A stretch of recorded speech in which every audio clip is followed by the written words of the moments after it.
기쁜 안식일입니다.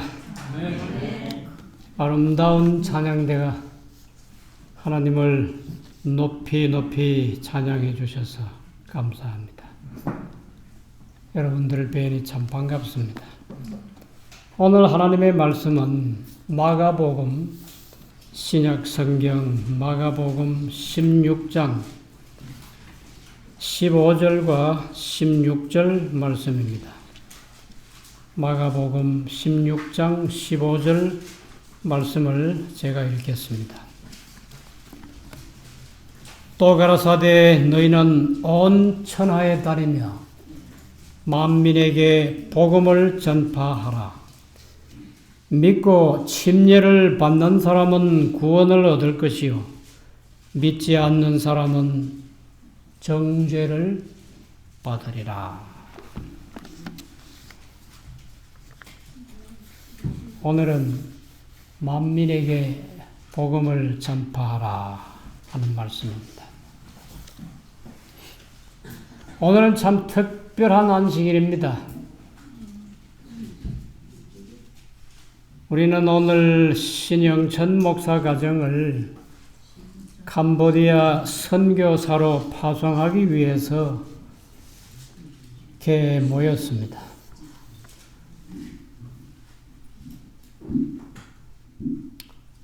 그저 하나님께 감사함으로 이 가정을 머나먼 나라로 보내려고 합니다. 캄보디아라고 하는 나라는 국토가 181평방킬로미터, 우리나라가 남북을 합하면 222평방킬로미터라고 합니다. 우리나라보다 조금 적은 나라입니다. 우리나라가 남북을 합해서 한 7천만이 넘는 인구를 가지고 있는데 그 나라 인구는 지금 1,500만 명이 조금 넘습니다. 우리나라의 GNI가 이 Gross National Income이라고 국민 총생산이라고 그럽니까? 우리나라의 GNI가 3만 불이 조금 넘습니다. 근데 그 나라는 1,000불입니다. 우리나라가 3만 불이면은 3,600만 원 현재 환율로 그쯤 되는데 캄보디아는 1,000불이니까 120만 원 전 되죠. 우리나라가 캄보디아보다 30배 더 잘 산다고 생각하시면 됩니다. 그렇게 가난합니다. 아마 우리나라가 1960년대 모습이 지금 캄보디아의 모습이 아니겠나, 그런 생각이 듭니다. 2번 제가 다녀왔는데요. 거리는 아직도 혼잡스럽고 사람과 자동차와 자전거와 오토바이 그리고 소떼들, 짐승들이 온 거리에 같이 다닙니다. 그래서 좀 무질서한 면이 있는데 앞으로 하나님께서 그 나라의 이 복음을 통해서 좀 더 많이 성장하게 되기를 바랍니다. 너희는 온 천하에 다니며 만민에게 복음을 전파하라. 이 말씀은 예수님께서 하신 말씀입니다.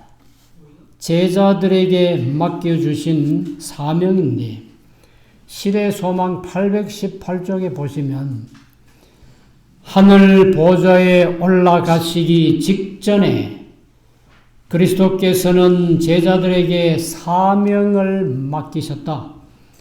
너희는 온 천하에 다니며 만민에게 복음을 전파하라고 말씀하셨다. 제자들이 이 말씀의 깊은 뜻을 깨달을 수 있도록 이 말씀이 여러 번 반복되었다.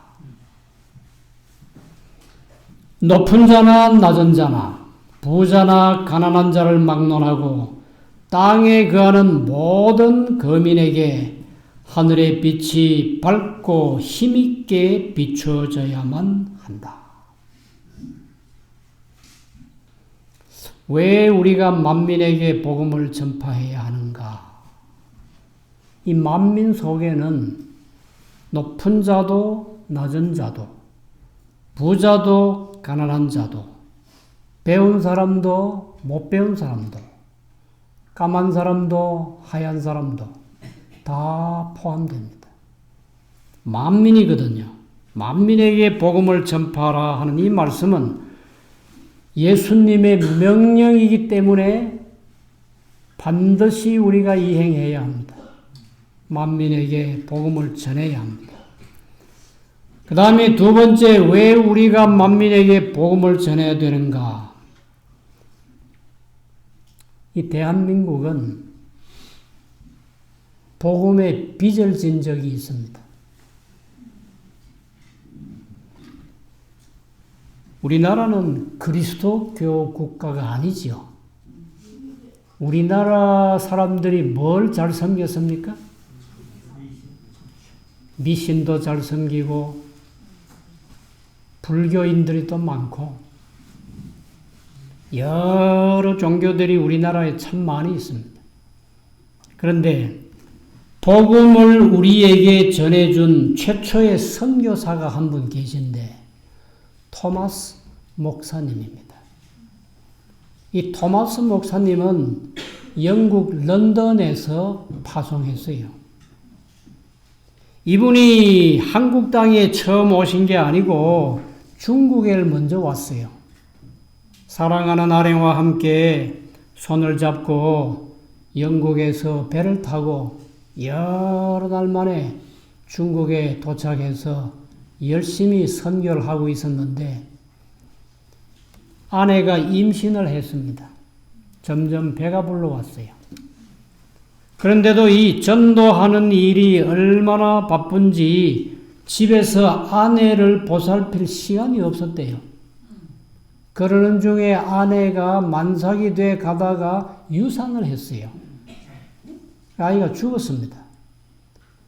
근데 그마저도 돌볼 수 있는 그런 여건이 안 됐는지 굉장한 고통을 당하다가 아내마저 죽었어요. 세상을 떠났어요. 그래서 너무 실망스럽고 너무 괴로워서 런던 본부에다가 선교사 사직서를 냈어요. 나 이제 선교사 그만하겠다고. 선교사 하는데 아내가 죽고 아이도 죽고 다 죽었으니 내가 못하겠다. 그리고는 이 사람이 해상 세관 통역사로 일했다고 그래요. 영어를 이렇게 중국말로 이렇게 번역하는 그런 일을 하는데 조선 사람을 하나 만났어요. 그 조선 사람이 하는 말이 우리 조선에는 지금 예수님 믿는다고 많은 사람들이 이 목이 잘려서 참수형을 당하고 있다고. 우리나라는 예수님을 모르는데 예수님 믿기만 하면 목을 잘라 죽이니까 우리나라가 너무 안 됐다고. 그런 소식을 전해줬어요. 그랬을 때 이분 마음속에 이상하게도 내가 조선 땅에 가서 복음을 전해야 되겠다. 그리고 이 사람이 다시 결심을 합니다.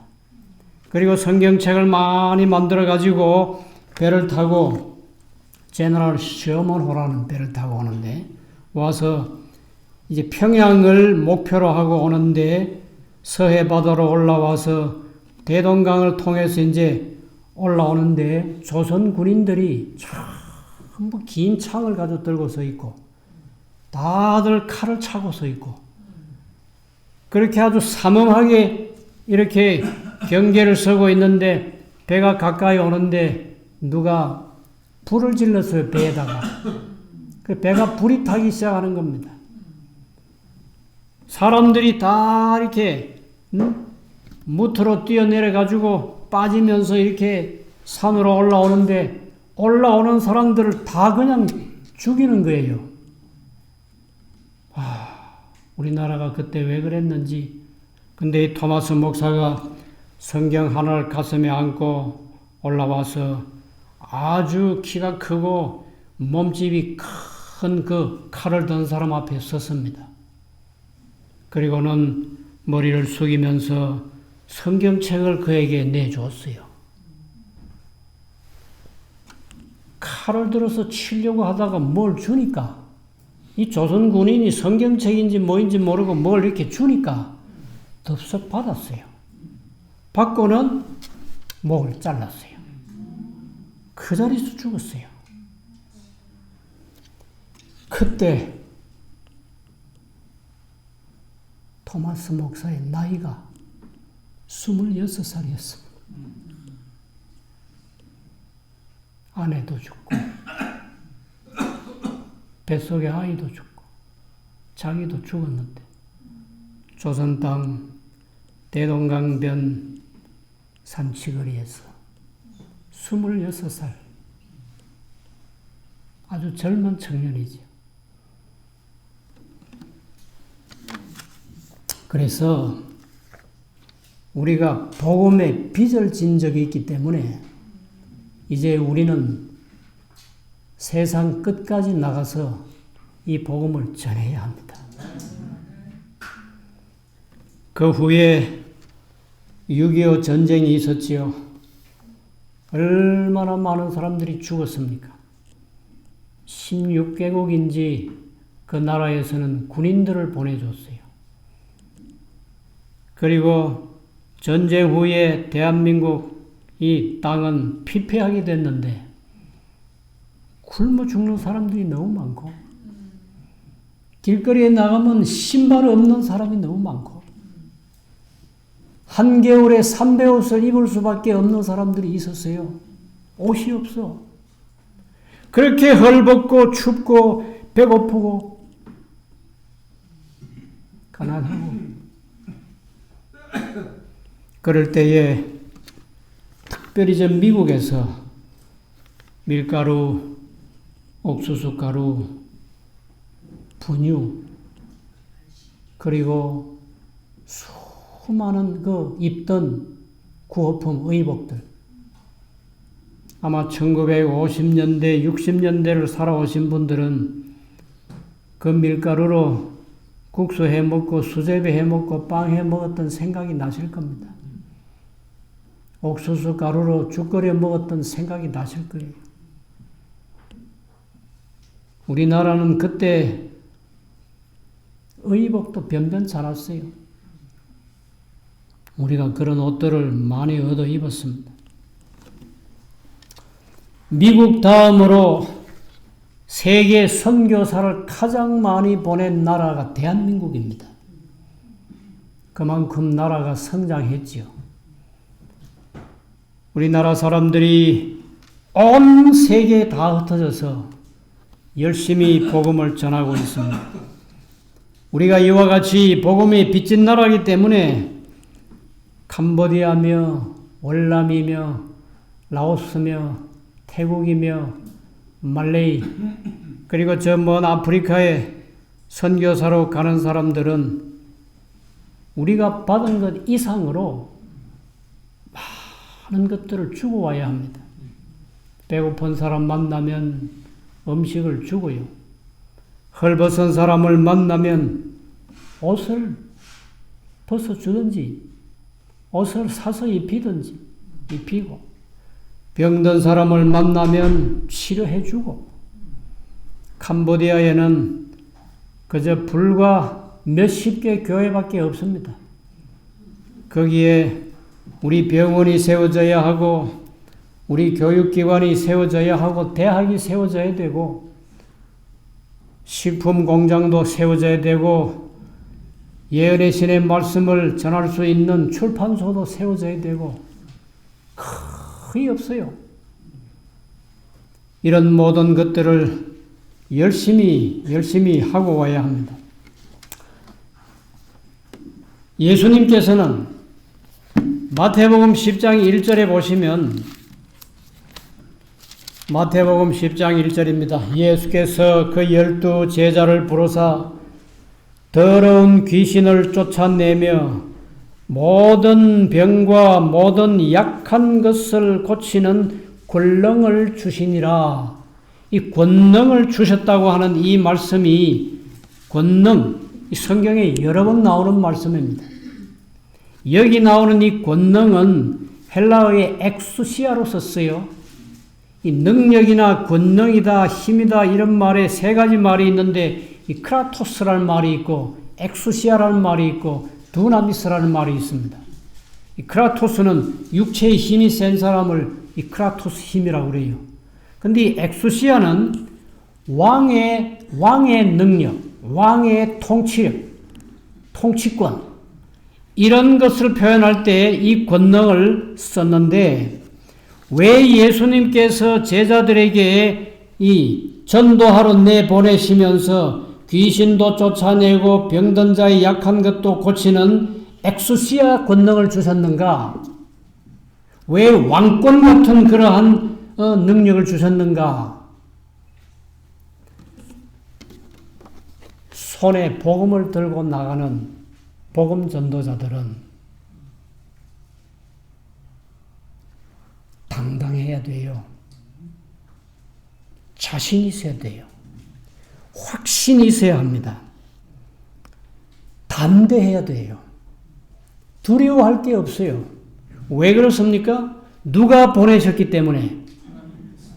능력이 많으신 우주 만물을 다스리시는 하나님께서 보내셨기 때문에 담대해야 돼요. 그래서 왕의 통치권 같은 그런 힘을 가지고 나가게 하시기 위해서 그런 권능을 주셨는데 사도행전 1장에 보시면 너희가 성령을 받으면 뭘 얻고? 권능을 얻고 유대와 예루살렘과 땅끝까지 이런 내 정의되는데 그때 권능은 두나미스예요. 이 두나미스에서 영어에 다이너마이트라고 하는 말이 파생돼 나왔는데 다이너마이트가 뭡니까? 폭탄이에요. 많은 무슨 도로공사를 할 때 큰 바위산이 있으면 거기 구멍을 뚫고 다이너마이트를 넣어서 터뜨리면 그 큰 바위들이 깨지잖아요. 이와 같은 폭발력을 가진 힘을 성령의 능력을 통해서 제자들이 받았거든요. 그러니까 나가서 병든 자를 고치고 귀신을 쫓아내고 죽은 자를 살리고 복음이 가장 크게 역사하는 일이 있는데 그게 어떤 일인지 아십니까? 사람의 마음을 어떻게 변화시켜요. 죄로 찌들어진 6,000년 동안 죄로 찌들어진 이 세상에서 사람들이 얼마나 악한지요. 아무런 약을 써도 무슨 약을 써도 그 악한 마음을 못 고쳐요. 그걸 수술을 해서 고치겠어요? 약으로 고치겠어요? 고칠 길이 없어요. 뭘로 고쳐야 합니까? 복음으로, 말씀으로, 예수님으로, 성령의 감화로 고쳐야 합니다. 1963년 10월 19일 새벽 2시인데 강원도 인제군 남면 어론리 어딥니까? 여기 나가다 보면은 신남에서 이 인제 쪽으로 조금 가다 보면은 거기가 남면 어론리라고 하는 오른쪽에 그 마을이 하나 있는데 거기에 군부대에 그 부대장이 박병희 중령인데 거기에 머슴같이 물도 깃고 청소도 하고 하던 공관병이 있었는데 배가 너무 고파가지고 고기 한 덩어리를 훔쳤어요. 근데 그거를 그 부인이 남편에게 일렀습니다. 저 사병이 우리 집에 고기 훔쳐갔다고. 그랬더니 그 부대장이 그동안 잃어버렸던 것도 다 저놈이 훔쳐갔구나 하고는 헌병을 불려서 육군 교도소에 7개월 감옥살이 하게 했어요. 7개월 감옥살이 하면서 이 사병이 너무 분이 나서 내 나가면 저 박병희 중령 내가 다 죽인다고. 7개월 후에 나와가지고 손에 도끼를 들고 63년 10월 19일 새벽 2시에 그 집에 가서 일가족 몽땅 다 죽였습니다. 근데 가정부 15살 먹은 여자아이까지 6명을 다 죽였어요. 그리고는 붙들려서 보니까 박병희 중령이 아니고 박병희 중령은 전출가고 없고 이덕주 중령이 일가족이 몽땅 다 죽었어요. 이덕주 중령 부인은 김재옥 선생인데 이 사람은 초등학교 선생인데 교사인데 6.25 때 북한군이 어디에 숨어 있다 하는 것을 우리 아군에게 알려줘서 그 북한군을 몽땅 섬멸해가지고 이 사람은 정부로부터 태국 무공 훈장 받은 사람이에요. 죄는 딴 사람이 이렇게 좀 나쁜 짓을 한 모양인데 죽기는 엉뚱한 사람 6명이 다 죽었어. 그 사람 이름이, 그 범죄자 이름이 고재봉이에요. 이름 들으셨죠? 고재봉이 도끼로, 그때는 요즘같이 텔레비도 없고 1963년에 무슨 텔레비가 있었습니까? 그저 신문과 방송에 몇 날 며칠을 고재봉만 뉴스가 아주 시끄럽게 온 세상을, 우리 대한민국을 모든 어린아이들까지 다 알 정도로 그렇게 큰 사건인데, 이 뉴스를 듣고 있던 한 그리스도인이 이렇게 기도합니다. 하나님께서 제게 은혜를 베풀어 주셨어. 저 무서운 살인마 고재봉을 전도할 수 있게 해주세요. 우리 이런 기도의 모습은요, 우리 배워야 합니다. 끔찍한 살인 강도가 나타났을 때에 우리는 아유, 또 저 못된 강도가 나타나서 사람들을 많이 해쳤구나 라고만 하면 안 되고, 하나님 어떻게든지 저 사람 회개하고 예수님께로 돌아오게 해주세요 하고 기도할 줄 알아야 돼요. 그게 우리 그리스도인의 자세가 되어야 합니다. 특별히 우리 재림교인들이 그런데 좀 무관심했다고요. 이 사람이 매일같이 하나님, 내가 저 악독한 무서운 저 고재봉을 꼭 전도하게 해주세요. 그리고는 성경책을 가지고 교도소로 찾아갑니다. 찾아가서 자기가 교도소에 온 이유를 말해요. 내가 이 고재봉을 위해서 새벽마다 하나님 앞에 간절히 기도하는데 나를 고재봉 만나게 해달라고. 교도소장이 감동을 받았어요.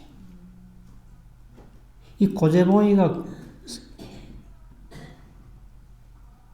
사형 선고를 받고 교도소에 들어가서 교도소장과 면담을 하는데 갑자기 교도소장이 눈을 확 찔러버렸어요. 만약에 그 교도소장이 안경을 안 썼으면 눈이 빠질 뻔했대요. 그리고는 그 전부 교도관들에게 명령을 내리기를 고재봉이 방 앞으로 지나갈 때 조심하라고. 그렇게 무서운 사람이었어요. 이 사람이 가서 고재봉을 만났는데 눈길도 주지 않아요. 살기가 툭툭 떨어져요. 갔다가 또 오고 갔다가 또 오고 성경책을 주고 오고 여러 날 만에 가서 드디어 그 입을 열게 했습니다. 성경은 읽어봤냐고. 뭐인지는 모르지만 2번 읽었습니다. 신약 성경 2번 읽었대요. 그 다음부터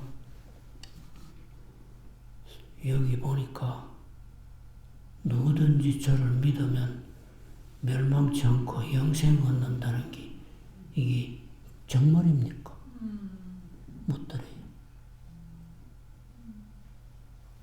당신은 성경 가운데서 가장 중요한 말씀을 읽었다고. 누구든지 저를 믿으면 멸망치 않고 영생을 얻는다. 이 사람이 1964년 3월 10일 날 경기도 부천에서 총살형을 당합니다. 헌병 9명이 총을 들고 그 앞에 섰어요. 이 사람이요, 1963년 10월 19일 날 그 일이 있고 3월까지 있고 불과 몇 달 짧은 기간에 참 많이 변했어요. 만나는 사람마다 내가 진작에 예수 믿었으면 사람을 안 죽였을 텐데. 여러분, 예수 믿으세요. 예수 믿으세요. 예수님 믿읍시다. 그게 그냥 지나가는 말이 아니고 진심이 담긴 말이에요. 이 사람이 죽을 때까지 전도한 교도소 안에 있는 병사들이 1800명이래요. 매일같이 만나기만 하면 예수 믿으세요. 예수 믿고 천당 갑시다. 그가 죽는 날 아주 평온한 얼굴로 형장으로 가는데 내가 저 앞에 서서 찬송을 하나 부르고 기도하고 아멘 하면 쏘십시오.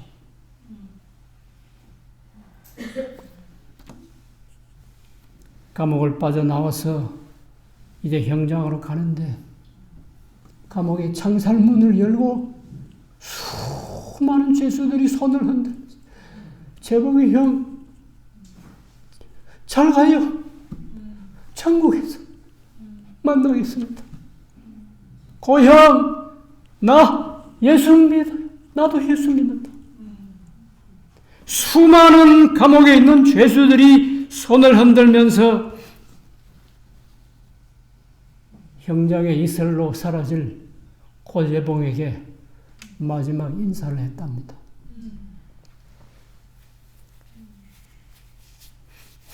제가 시간이 없어서 긴 얘기를 짧게 했는데 여러분들이 인터넷에 들어가서 고재봉을 치면 아주 자세한 감동적인 이야기가 나옵니다. 왜 우리가 온 천하에 다니면서 만민에게 복음을 전해야 되는가? 그 만민 속에는 고재봉이도 포함되어 있어요. 그래서 우리는 세상 끝까지, 땅 끝까지 다니면서 영생의 복음을 전해야 합니다. 여기 사도행전 9페이지 말씀인데 교회는 사람의 구원을 위해 하나님께서 정하신 기관이다.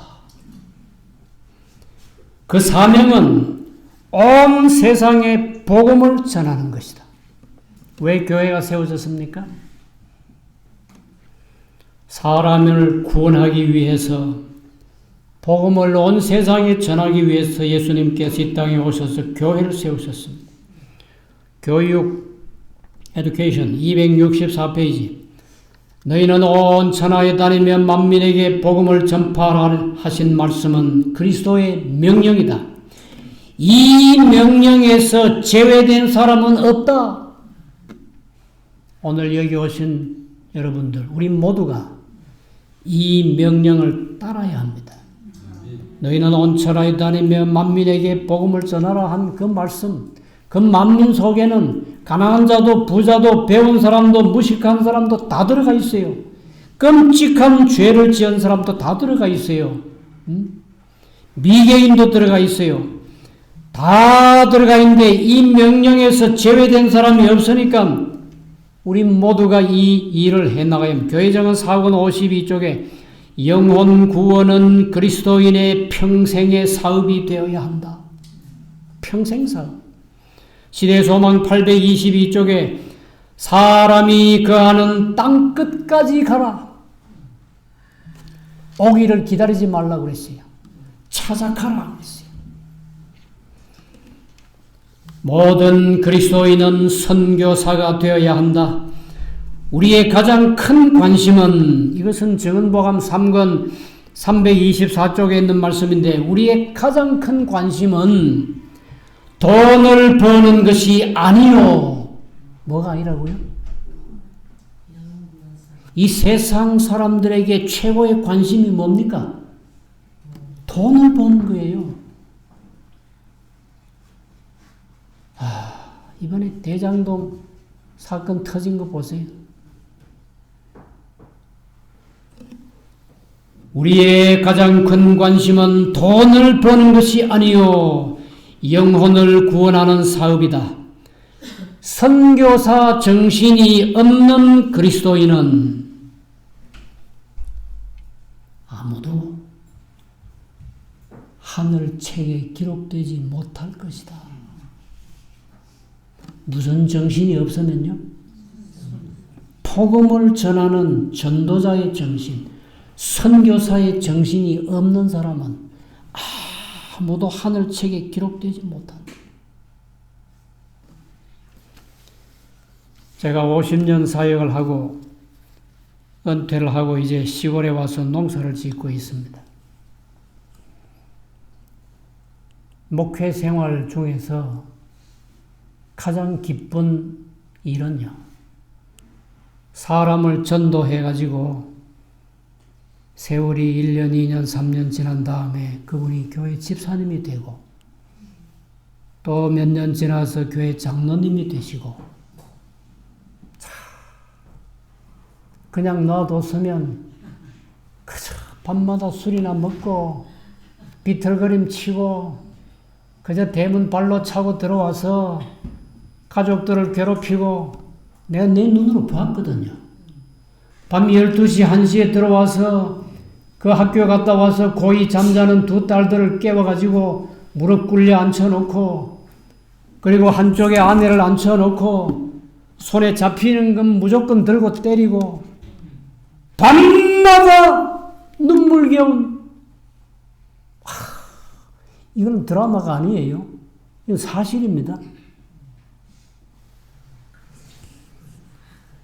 그런데 성경을 가르치고 찾아가서 함께 찬미를 부르고 기도를 하고 세월이 얼마 지난 후에 집사가 되고 장로님이 돼가지고, 오늘 박 목사님이 예배 사회 하신 것처럼 그분이 내 앞에서 대예배 사회를 하시고, 그걸 보면요 얼마나 감사한지. 목사가 부자로 살지 못하지요. 우리가 참 가난하게 살았습니다. 제가 1970년 2월 1일 날 처음으로 중앙대회 전도사로 나오니까 한 달 월급이 8,000원이에요. 보름 가니까 다 떨어져 버렸어요. 그래서 제가 꾀를 냈어요. 내가 이걸 봉급을 받아가지고 내 주머니에 넣었다가는 2주일이 안 돼서 다 나가버리니까 이 돈을 가지고 우리 어머니한테 맡겼다고요. 어머니, 이게 내 월급입니다. 아, 그럼요. 어머니 좀 맡아 있다가 내 필요한 때 줘요. 그러고는 2만 원씩, 3만 원씩 타다 썼어요. 제가 돈이 떨어졌는데 좀 주세요. 참 가난했습니다. 그런데도 왜 50년 했냐? 사람을 전도하고 나면 그 사람이 변화되는데 그 변화되는 모습이요, 너무 감격스러워. 가만 놔뒀으면 세상에서 밤낮 술이나 먹고 춤이나 추고 가장 타락한 그런 삶을 살 뻔했던 사람들이 지금 교회 안에서 다 장로님, 집사님들이. 의사가 환자를 잘 치료해서 회복이 되면 의사도 기쁘겠지요. 여기 선생님, 참 유명한 선생님, 고등학교 선생님 와 계시는데, 학생들을 잘 가르쳐서 제자들이 좋은 대학에 붙고 나중에 의사가 되고 판사가 되고 검사가 되면 기쁘시겠지요. 예. 농부가 봄에 씨를 뿌려가지고 여름에 잘 가꾸어서 가을에 풍성한 열매를 얻고 결실을 얻으면 기쁘겠지요. 그것보다 100배, 1000배 기쁜 것이 뭡니까? 사람이 변화되는 모습이 그렇게 아름답다니까요. 그래서 복음을 전해야 돼요.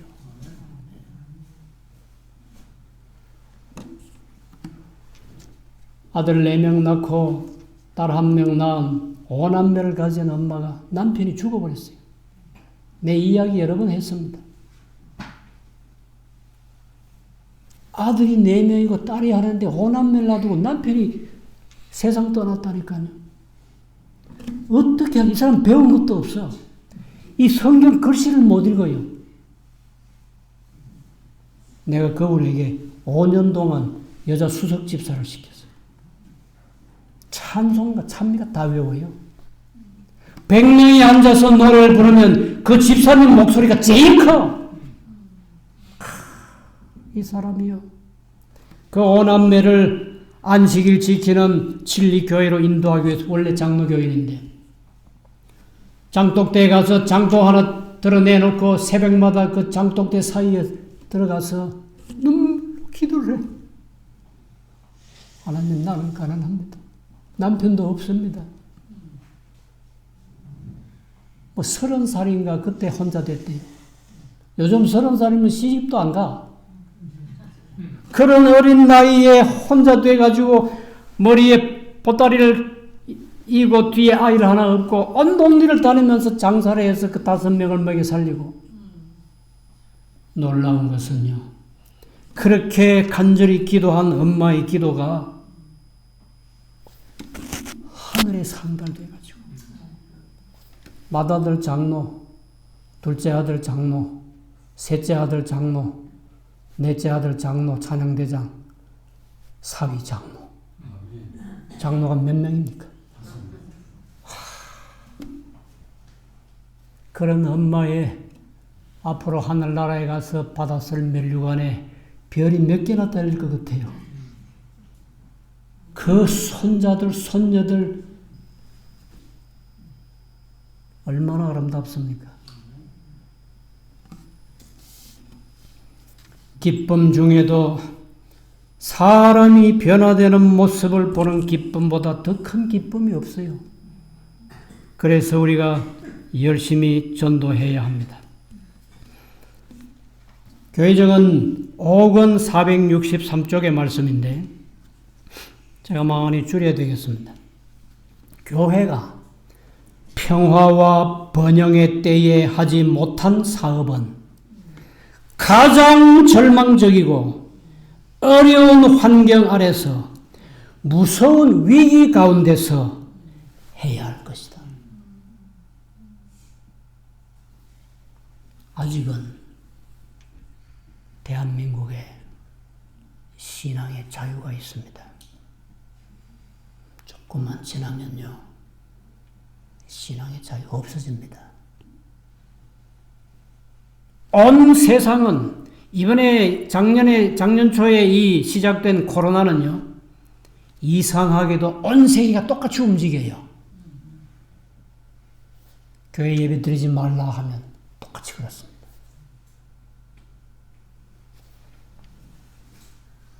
한 머리 밑으로 다 들어가고 있어요.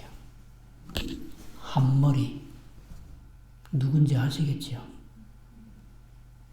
우리 큰아들이 캄보디아에서 5년 선교 사역을 마치고 미국으로 갔는데 보스턴으로 갔거든요.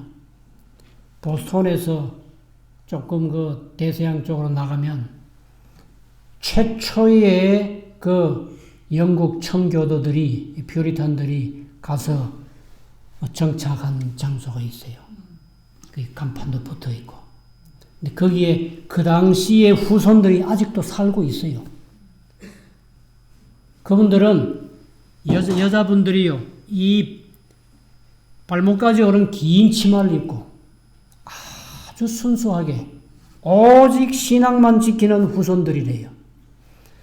우리 아들이 차를 세우고 두 아들들을 데리고, 여기가 바로 청교도들이 최초로 미국 땅에 와서 정착하고 우리에게 복음을 전해준 사람들의 고향이라고. 그리고는 그 여자를 가까이 가서 물었대요. 다른 거 안 묻고 안티크라이스트, 적그리스도가 누구냐고. 나는 교회 목사인데 우리 두 아들이고 적그리스도가 당신은 누구라고 생각하느냐. 서슴지 않고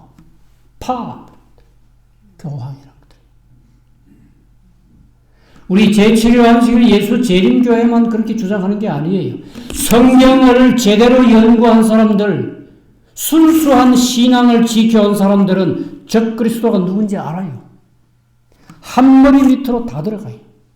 지금 다 들어가고 있어요. 조금 있으면 자유가 없습니다. 신앙이 자유가 없습니다. 멀잖아 전도 못할 날이 올 거예요. 우리나라에 지금 만드는 희한한 법이 하나 있어요. 차별법이라는 얘기 들어보셨어요? 차별법? 차별법이 뭡니까? 차별금지법이 뭡니까? 남자하고 남자끼리 사는 사람이 있다 합시다. 당신이 왜 동성애 해?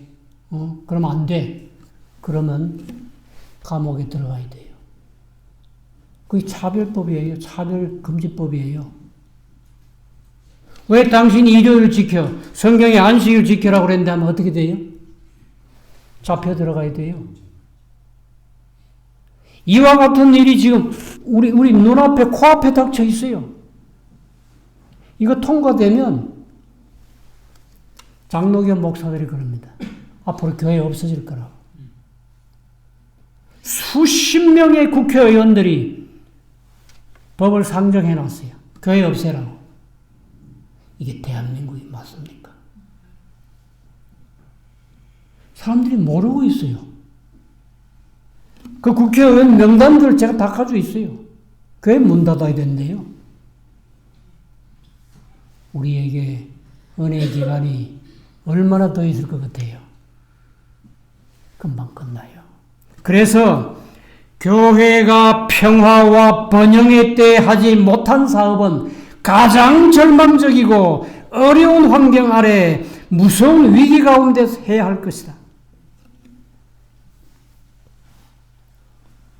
한 번은 제가 점심을 먹고 있는데 제가 잘 아는 문서 전도인에게서 전화가 왔어요.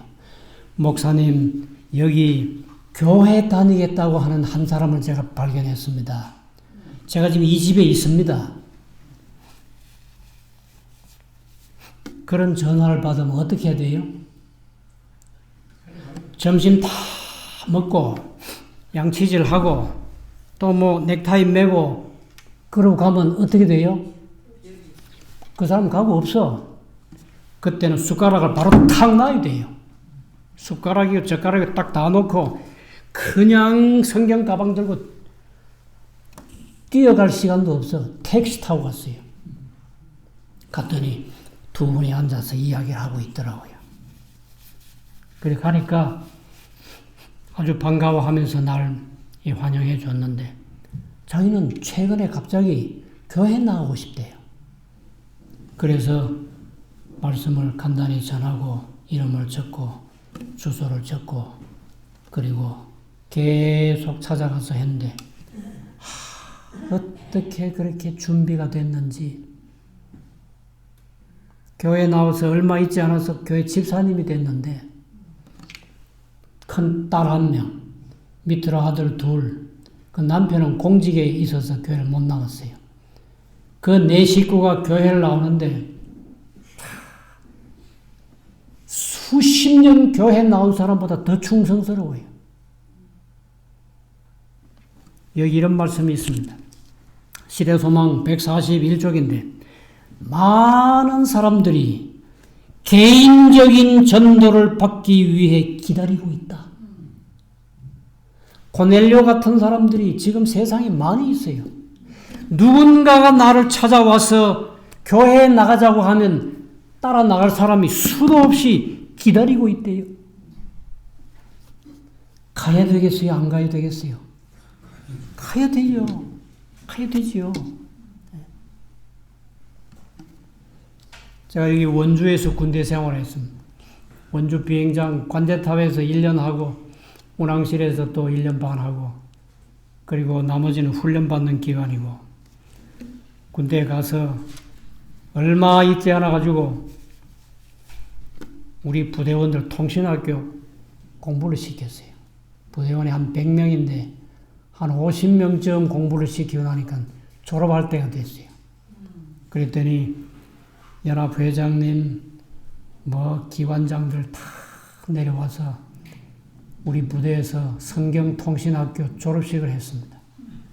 거기에 별 1개 달고 있는 준장, 참모장이 축사를 했어요.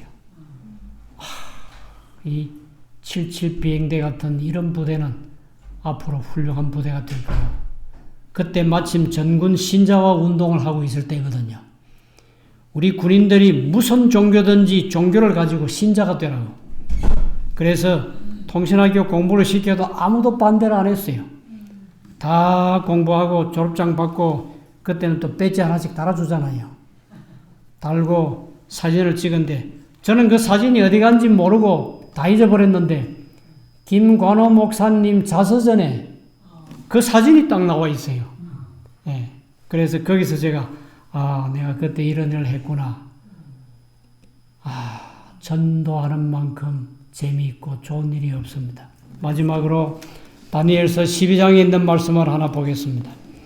다니엘서 12장 3절 말씀인데요. 아주 잘 아는 말씀입니다. 지혜 있는 자는 궁창의 빛과 같이 빛날 것이요, 많은 사람을 옳은 대로 돌아오게 한 자는 별과 같이 영원토록 비치리라. 많은 사람을 옳은 대로, 어느 옳은 대로요? 예수님 믿는 대로, 하나님께로, 진리 안으로 많은 사람을 옳은 대로 돌아오게 한 자는 별과 같이 영원토록 빛난다고 했습니다.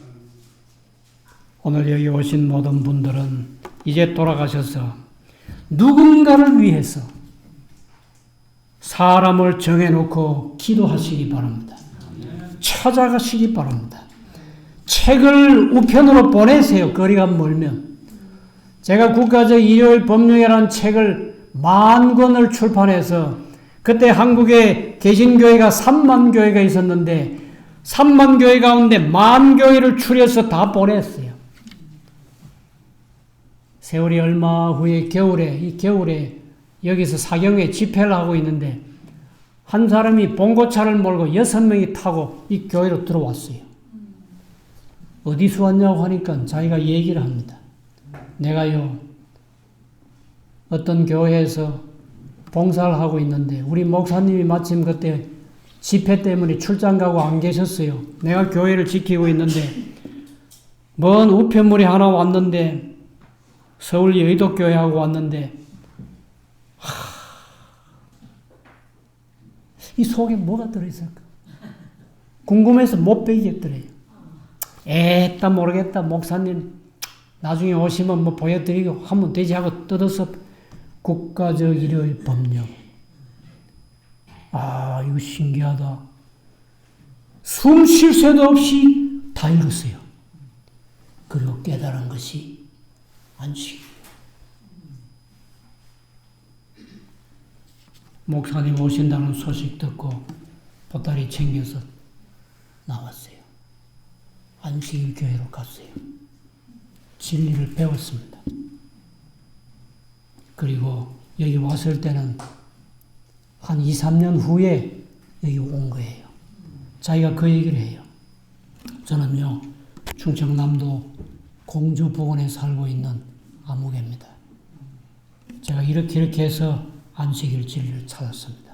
제가 너무 고마워서 인사하러 왔다고. 인사하러 왔어요. 김아무개 장로입니다.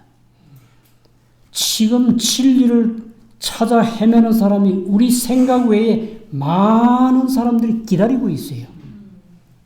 돌아가셔서 열심히 전도하시고 영원토록 빛나는 별들이 되시기를 간절히 바랍니다. 네. 함께 예배에 참여해 주셔서 감사합니다. 이 말씀을 생각하시면서 찬미가 우리 가능하면 다 일어나셔서 416장은 부름받아 낯선 이 몸 어디든지 가오리다 하는 찬미 부르시고 기도하고 그리고 마치겠습니다. 416장입니다. 재림 찬미가에도 있습니다. 20장입니다. 재림 찬미.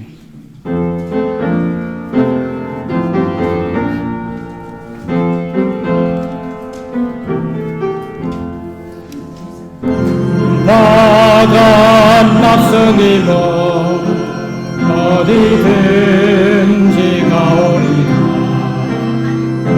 즐거우나 즐거우나 주만 따라 가오리니 어느 누가 막으리까 죽음인들 막으리까 어느 막으리까 죽음인들 막으리까 널 잡힌들에도 복음 들고 가오리라. 소금 같은 거리에도 사랑 안고 찾아가서 종의 몸에 지린 것도 아낌없이 드리리라. 종의 몸에 지린 것도 아낌없이 드리리라. 이 영광 모든 권세 주님 홀로 받으소서. 내 십자가를 제가 지고 가오리다. 이름 없이 빛도 없이 감사하며 섬기리다. 이름 없이 빛도 없이 감사하며 섬기리다. 살아계신 우리 하나님 아버지, 이 아름답고 복된 안식일에 저희가 이 성전에 와서 머리 숙인 것은 한 가정을 저 멀리 캄보디아에 복음 선교사로 보내기 위해서 이곳에서 머리를 숙였습니다. 하나님이시여, 젊은 종의 가정에 한없는 은혜와 복을 허락하시고 가난한 나라, 1년 사시 비가 오고 뜨거운 나라, 우상이 가득한 나라, 70년대에 폴폿에 의해서 200만 명이 죽임을 당한 나라, 하나님이시여 이 가정에 성령으로 충만케 하시고 은혜와 진리를 그에게 위탁하사 그 나라에 가서 불쌍한 그 백성들에게 복음을 전하게 하시고 예수님을 전하는데 힘과 능력이 있게 해 주시옵소서. 배고플 때 실망하지 않게 하시고 우상 종교가 우세하여 그리스도교를 비난하고 핍박할 때 낙심하지 않게 하시고 예수님께서 제자들을 보내실 때 왕의 권능을 주어서 보내셨습니다. 담대함을 버리지 않게 주시옵소서. 어디를 가든지 하나님의 종인 것을 기억하게 하시고 떳떳하고 당당하게 자신 있게 이 복음을 확신을 가지고 전하게 해 주시옵소서. 건강하게 하시고 가정을 화목하게 해 주시고 지혜를 많이 주시고 기도하는 사람 되게 해 주시옵소서. 말씀의 사람이 되게 해 주시옵소서. 그 불쌍한 사람을 긍휼히 여기고 동정하고 사랑하는 사람이 되게 해 주시옵소서. 모든 것을 다 주고 오는 선교사가 되게 해 주시옵소서. 우리도 여기에서 열심히 기도하겠사오니 하나님께서 매일 매 시간 하나님의 성령으로 역사하사 캄보디아 전체 나라가 예수님을 믿고 구원 얻는 백성들이 되게 해 주시옵소서. 우리를 사랑하시는 우리 주 예수 그리스도의 귀하신 이름으로 간절히 기도드리옵나이다. 아멘. 내 주님 오시리